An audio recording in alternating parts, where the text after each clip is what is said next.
Hello again. Welcome back to merry old England, although that phrase didn't exist before the mid 1100s.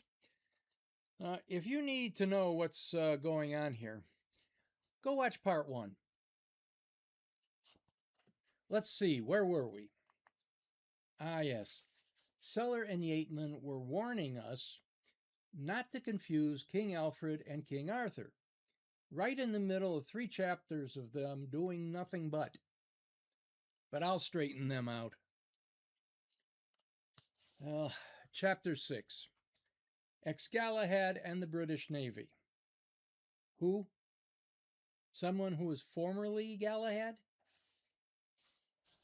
King Arthur invented conferences because he was secretly a weak king and liked to know what his memorable 1001 Nights wanted to do next. Conferences? What conferences? And what's Arthur doing here? 1001 Nights is a collection of Middle Eastern folk tales compiled in the Arabic language during the Islamic Golden Age, 8th through 13th centuries. It is often known in English as the Arabian Nights or 1001 Arabian Nights. It was also used by the lunatics at Warner Brothers Animation Division as a framing device for the Bugs Bunny movie 1001 Rabbit Tales. As they were all perfectly jealous knights, he had to have the memorable round table made to have the conferences at, so that it was impossible to say which was top knight. Parfait, an antiquated dialect term for perfect. So, believe it or not, it's actually used correctly in this sentence. Who'd have believed it? He had a miraculous sword called Ex-Galahad, with which he defeated the Danes in numerous battles. He who? Alfred or Arthur? Alfred had nothing of the sort. The mythical Arthur had a miraculous sword called Excalibur, as well as others, depending on which of the dozens of versions of the myths and legends you read. In this, he was also much assisted by his marine inventions, including the water clock and the British Navy. The latter invention occurred as follows. The British Navy, or Royal Navy as we know it today, was founded in 1546 by Henry VIII. Alfred noted that the Danes had very long ships, so he built a great many more, much longer ones, thus cleverly founding the British Navy. From that time forwards, foreigners who, unlike the English, do not prefer to fight against long odds, seldom attack the British Navy. Hence the important international law called the Rule Britannia, technically known as the freedom of the seas. Oy. The Danes had very long ships, is the only true statement in this chapter. Not just the Danes, but all Scandinavian nations had a vessel known as the longship, known to modern people who don't know any better as longboats. Now, as a side note, Viking is not a nationality, it's a job title. It means raider. So the NFL has two teams with that name, the Minnesota Vikings and the the Raiders. I believe as of this afternoon they were in Las Vegas, but with them it's always subject to change. And Rule Britannia is a patriotic song, not a law. The humiliation of the Danes. The English resisted the Danes heroically under Alfred, never fighting except against heavy odds, till at the memorable Peace of Wedmore, Alfred compelled the Danes, who were now, of course, beaten, to stop being Danes and become English, and therefore C of E and get properly married. Yes, the Danes outnumbered the English at the Battle of Edington, but that does not mean it was their preferred mode of fighting. The treaty, not peace, of Wedmore was a verbal agreement whereby Guthrum agreed to become Christian and stay out of Wessex. The formal written treaty was maybe a year later and called the Treaty of Guthrum and Alfred and set up the Danelaw. Mr. Seller is so obsessed with C of E. Once and for all, Henry VIII, 1534. For this purpose, they were all made to go back and start again at Thanet, after which they were called in future Thanes instead of Danes, and were on our side and in the right and very romantic. Sheer nonsense. Chapter 7, Lady Windermere, Age of Lake Dwellers. Alfred had a very interesting wife called Lady Windermere, the Lady of the Lake, who was always clothed in the same white frock, and used to go bathing with Sir Lancelot, also of the lake, and was thus a bad queen. It was also in King Arthur's time that the Anglo-Saxon Chronicle was published. This was the first English newspaper and had all the news about his victories and Lady Windermere and the cakes, etc. If your only exposure to the Arthurian legendarium, besides this book, is Camelot, The Sword in the Stone, and Monty Python, both Holy Grail and Spamalot, you're missing about 80% of the story. And that 80% contradicts itself 60% of the time. Now, not a single word of any version of these legends has anything whatsoever to do with Alfred the Great. For now, let's just note that in this chapter, only Alfred, the Anglo-Saxon Chronicle, which was not a newspaper, but a book commissioned by Alfred and completed by others, documenting the events of England and its predecessors from 1 CE to 1154, and the cakes were real. Windermere is the largest lake in Britain, located in Cumbria, about as far from Wessex as you could get and still be in England. Alfred's wife was called Ealhswith. Arthur, Lancelot, and the Lady of the Lake are, of course, from the various mythical Arthurian legends. Sellers and Yeatman now skip ahead 70-some years to Ethelred the Unready. We need to refer to Mr. Nye to fill us in on the action of that period.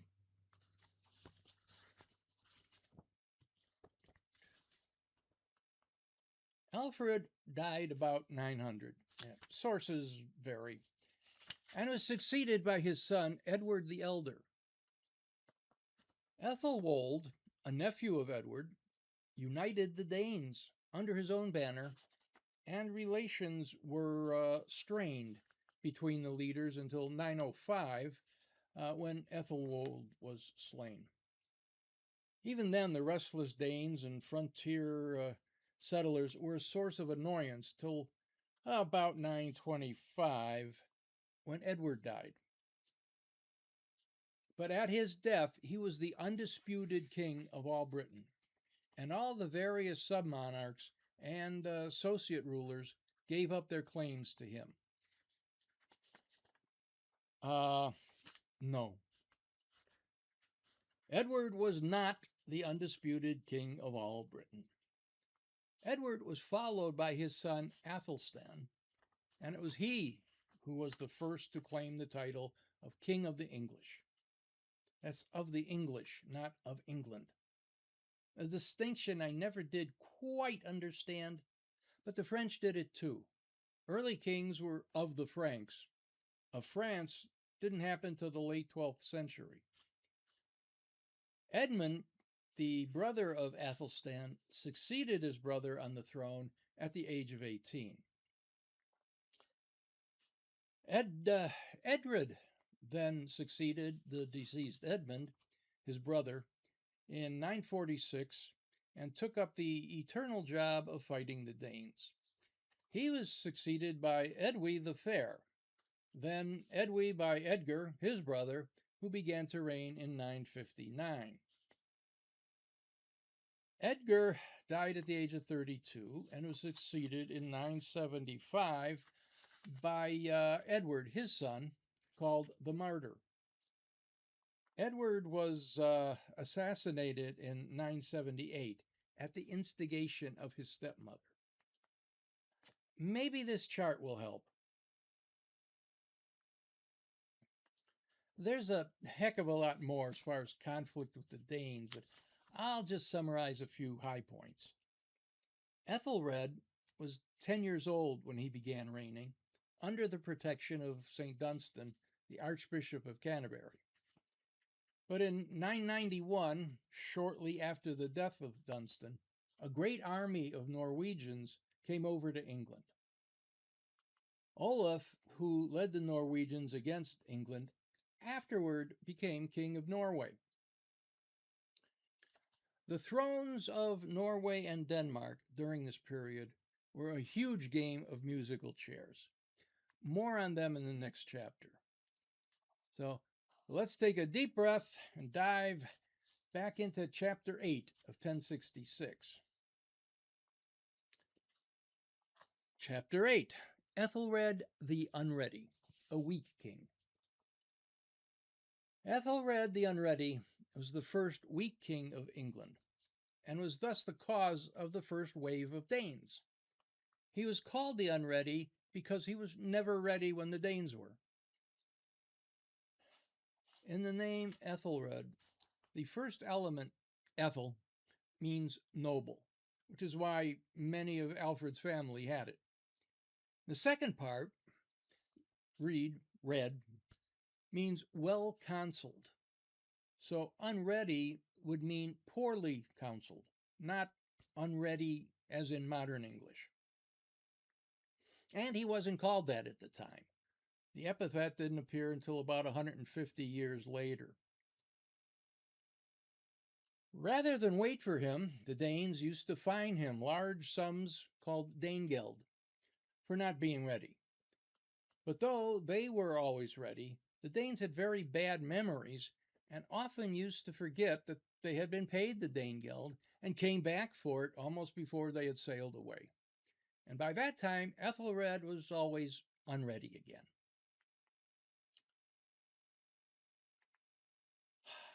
This paragraph is a highly mangled summary of 37 years. Danegeld was a tribute, not a fine. So it was due annually. So the Danes returned each year to collect it, not because they had forgotten about it. Finally, Ethelred was taken completely unawares by his own death and was succeeded by Canute. Ethelred died at about age 50.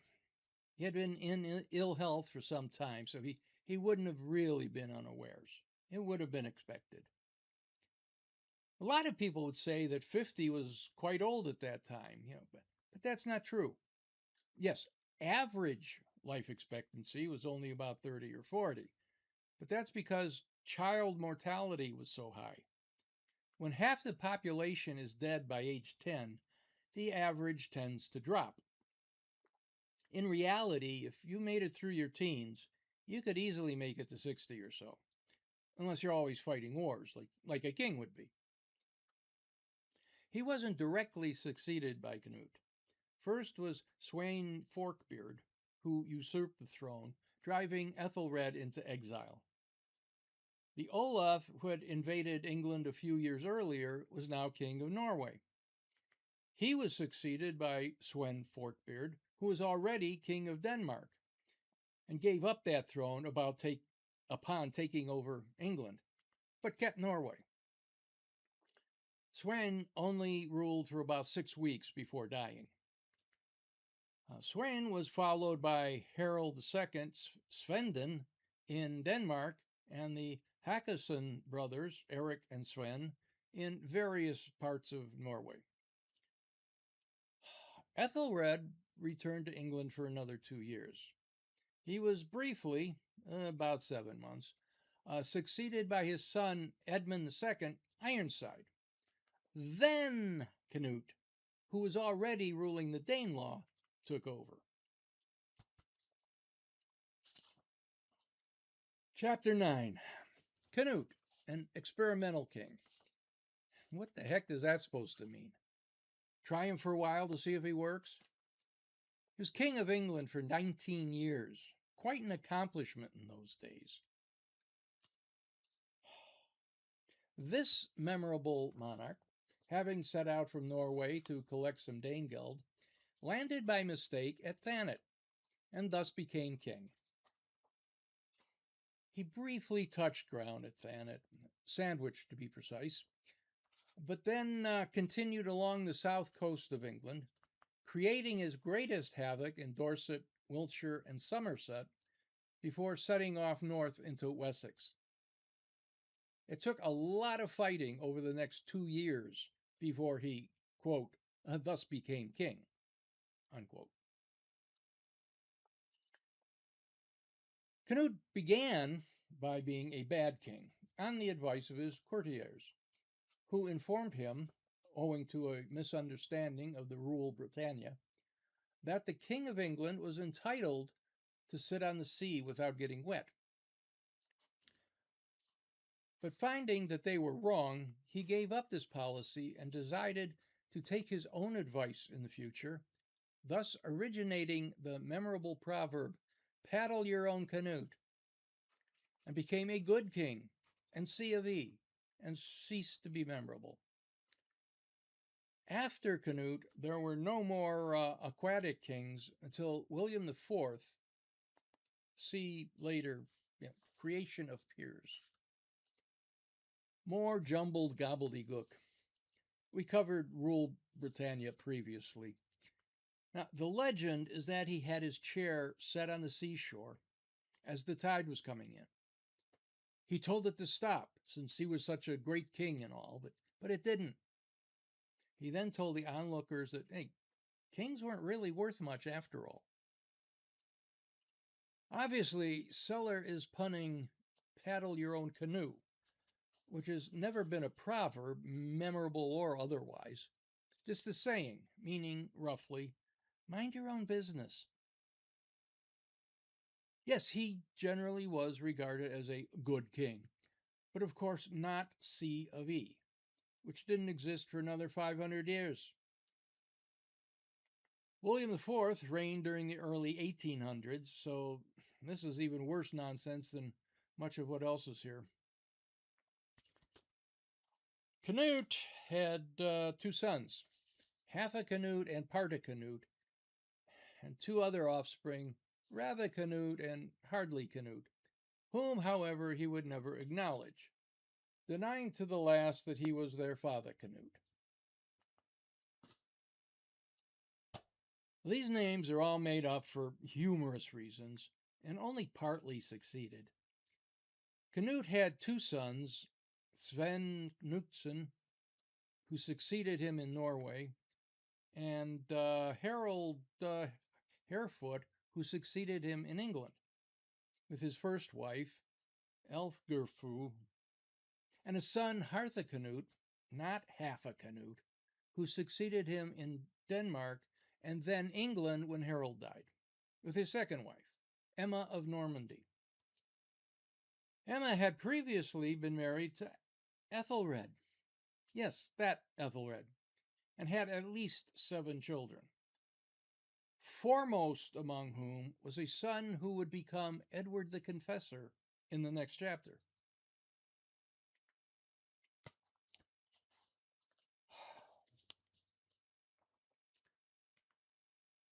Edward the Confessor. On his death, Canute's kingdom was divided between 2 further sons who had previously been overlooked, after Canute and Harold Hairbrush. true if you overlook the stupid names. Canute's possessions in Norway went to Sven, although the kingship remained with Magnus the Great. Denmark to Harthacnut, and England to Harold Harefoot. When Harold died, Harthacnut took over England too.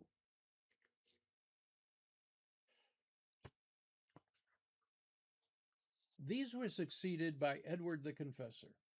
It was about this time that the memorable Macbeth, Ian Hay, known as the Bane of Fife, murdered a number of his enemies, including Macduff, Lord Dunsany, Sleep, etc. Only Harthacnut was succeeded by Edward. And yes, Macbeth and Macduff were real, living at about this time, and did have a big fight. However, the characters in Shakespeare's play were total fiction and nowhere near their real life counterparts. Dunsinane was the hill in Scotland where Macduff killed Macbeth. Lord Dunsany and Ian Hay were popular writers at the time this book was published in the early 20th century. Edward the Confessor was with difficulty prevented from confessing to all these and many other crimes committed in his reign, as he was in the habit of confessing everything, whether he had done it or not, and was thus a weak king. The epithet confessor is meaningless since he was not a priest or monk or anything like that. It was apparently conferred upon him much later to differentiate him from his uncle, King Edward the Martyr. His only real shortcoming was his failure to arrange a workable succession. He was childless, and there were many in England and Normandy who had a legitimate claim to the throne.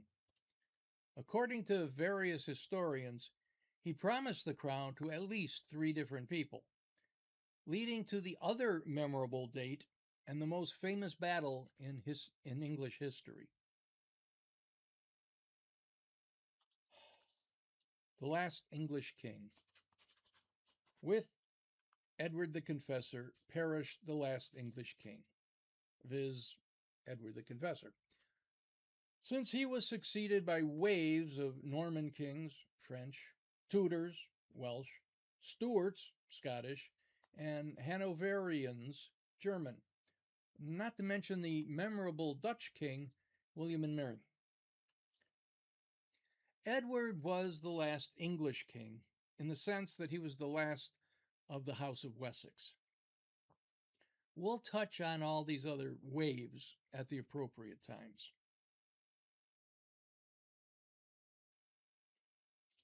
Okay, next time we move on to a whole new chapter in not only English history, but a whole new direction in the history of the world.